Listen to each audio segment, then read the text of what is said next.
Hi everyone, I'm Ferd and welcome to my video. Today I'm working on a Miller Bobcat generator welder. This is the 225 NT. The problem is there's no spark on the engine. This has the older Onan engine in it, and we're going to test it, see what the problem might be, and I'm going to show you how to fix it. Enjoy the video. Now, I've got a no start situation here.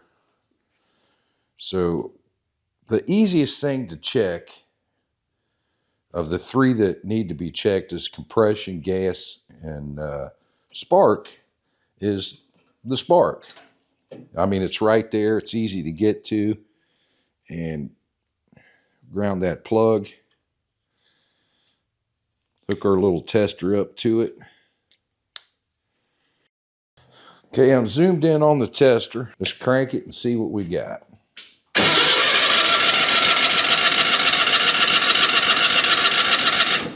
And you can see there's no spark. So that's the problem we're going to be tracing down today. I need to get to the engine, which is up on this end of it. So I'm going to pull this top cover off. Pull this cover off the front because we may have to take the flywheel out of it. And that'll give us some good access to the engine inside of it. Just a matter of taking a few bolts out of the sheet metal on the both sides, the top and then the front. I'm going to go ahead and get that off of there, and then we'll go from there. I want to take a few minutes to explain this ignition system and give you an idea of how it works and what we're going to do to fix it. This is a rough schematic for the ignition system of this engine.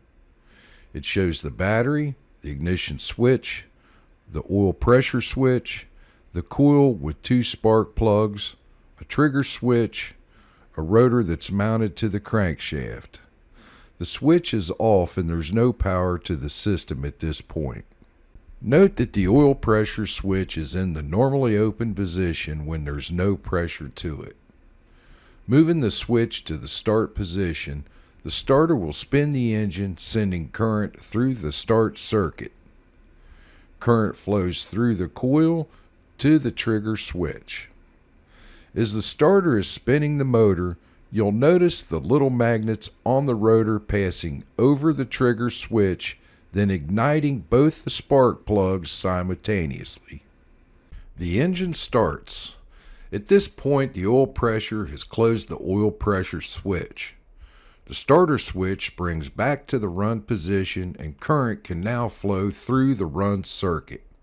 If low oil pressure becomes present in the engine, the pressure switch opens the circuit.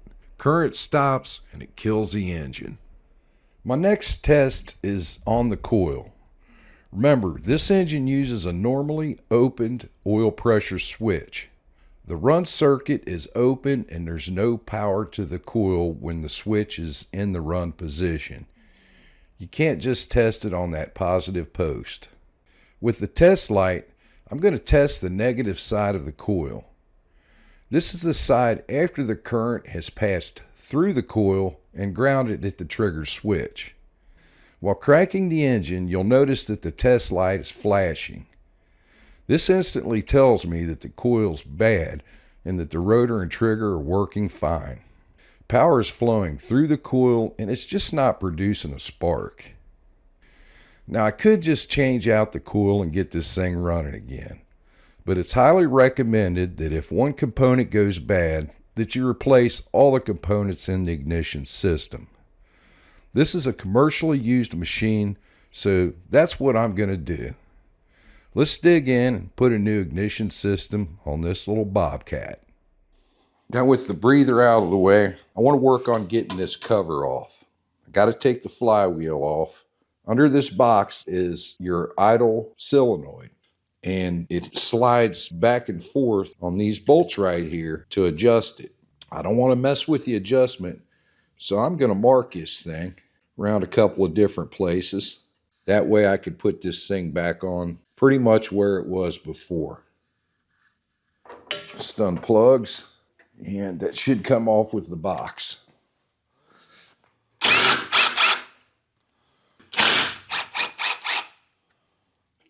Right here you see this little rod, or this little pin that comes out of the front of it. We're just going to slide this out like that and take it off. On this side, you have a governor bracket. It has a spring on it. So what I'm going to do, and I should be able to fish this thing out of there pretty easy. There we go. We'll leave it in its little hole over here on the other side.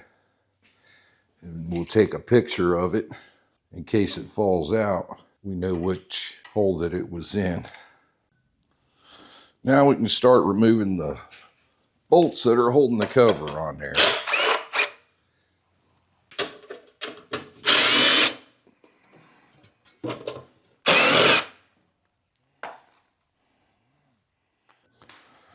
Okay, I'm going to pull the wires off of this coil.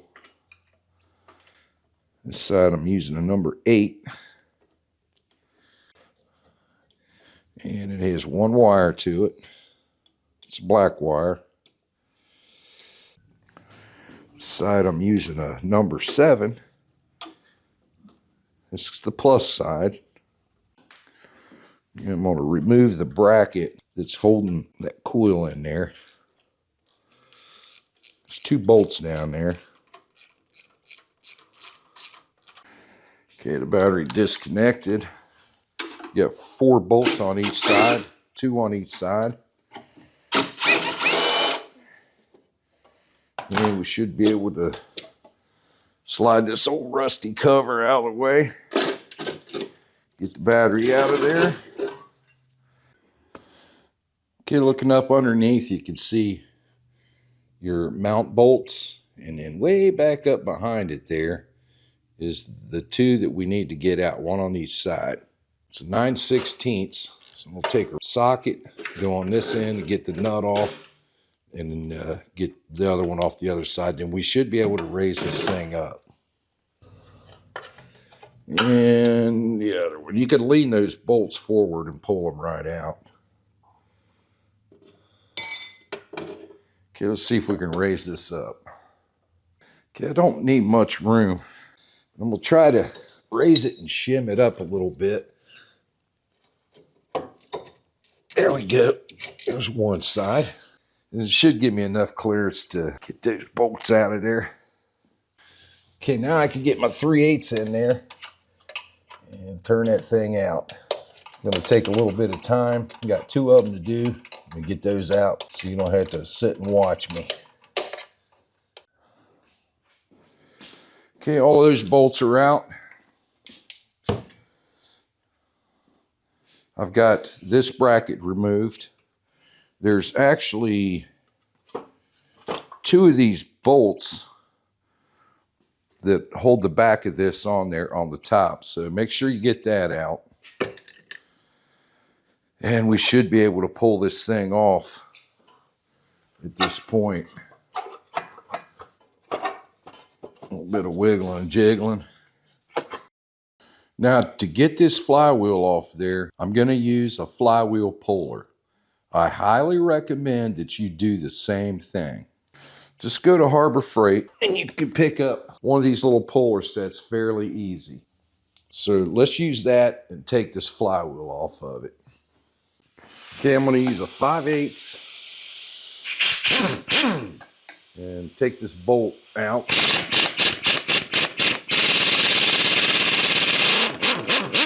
Actually just loosen it up. We just want a little bit of space in between the flywheel and that bolt. That should do it right there. There's a set of bolts in the Harbor Freight kit that does fit this. They're right here. There's 3 of them in there. Okay, now I want to turn these down as far as I can get them. Takes a little longer to do it this way. You're not going to tear anything up in the process. I'm going to get this thing pretty straight up and down and even. I think I'm in there far enough. Get that tightened down. Run this in with the impact. It should pop it off of there.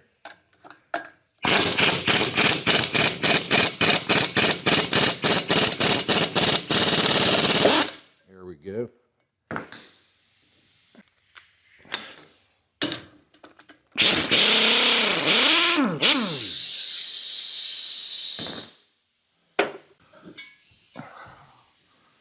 Oh, there it is.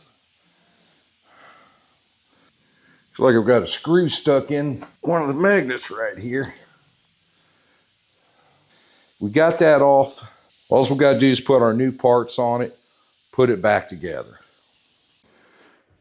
Okay, that actually broke off right there. And I was real careful loosening these up because that's all I got to hold it on there.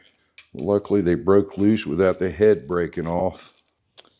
All right, we're ready to put it back together. And I've got a new magnetic pickup. It's marked on it, the flywheel side, and it'll have the part number on it. It's 1660767. It goes on one way. It's got a little slot for the keyway. And we're just going to slide that in there like that. Okay, with our pickup switch, there's no adjustments on it. We're just going to bolt it down in the hole that the other one came out of. Okay, now the armature will only fit one way.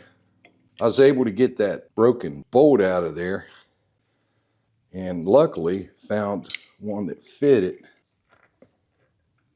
Okay, let's put the flywheel on it. All right, we'll just line the keyway up, slide it on there. And I don't know what the torque specs are on this. I'm gonna just trust my instincts on it with my impact wrench.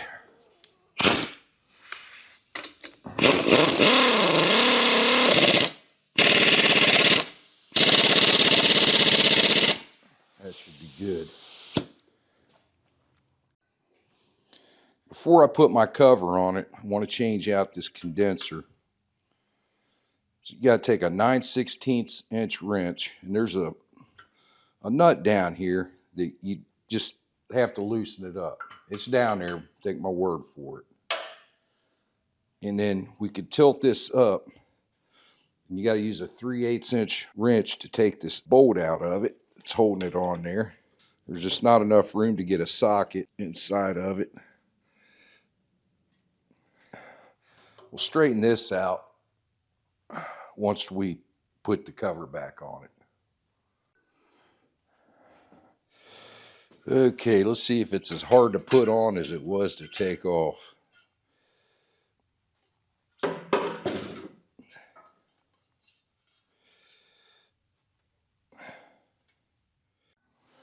Okay, this coil comes with a new bracket and a new clip. I'll go ahead and mount my new bracket. This long leg goes over this way. Okay, as you can see, I was able to get this thing started. I'll show you what I did. Okay, I took a 3/8 inch wrench, and you can see right here how they've got a curve in them.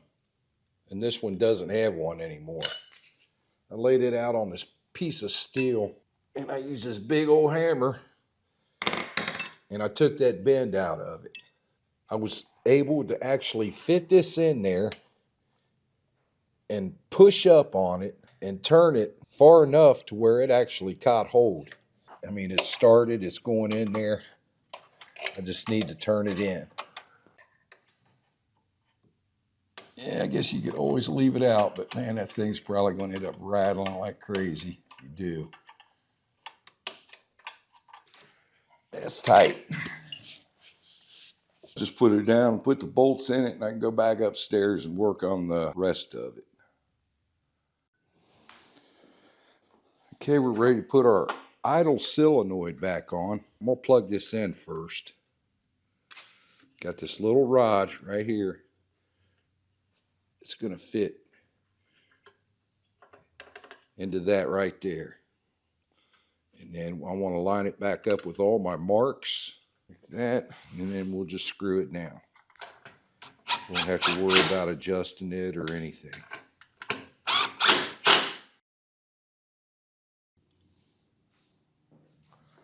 Okay, the moment of truth. Everything's hooked up. See if it starts.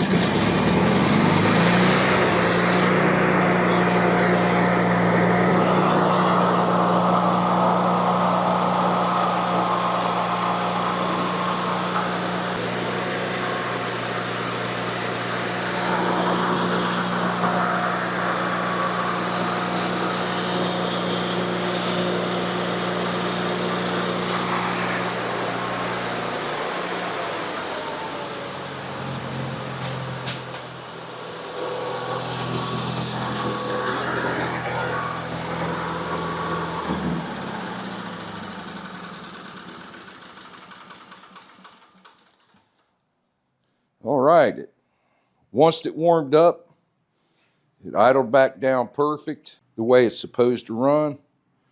And we got ourselves a success story here. I'll put my sheet metal back on it and send it home. For more information on troubleshooting this ignition system, I've left a link in the video description below to Miller's website to the manual for this engine. If you made it this far in the video, thank you for watching. I hope you enjoyed it. I hope you got some good information out of it. Remember to hit that like and subscribe button on the way out and join the channel. Got a lot of videos up there. I got a lot more coming. Ring that notification bell. You'll get notified as soon as I put them up there. Remember to stay safe in the shop. Always wear your safety glasses. Have fun. Thank you for watching.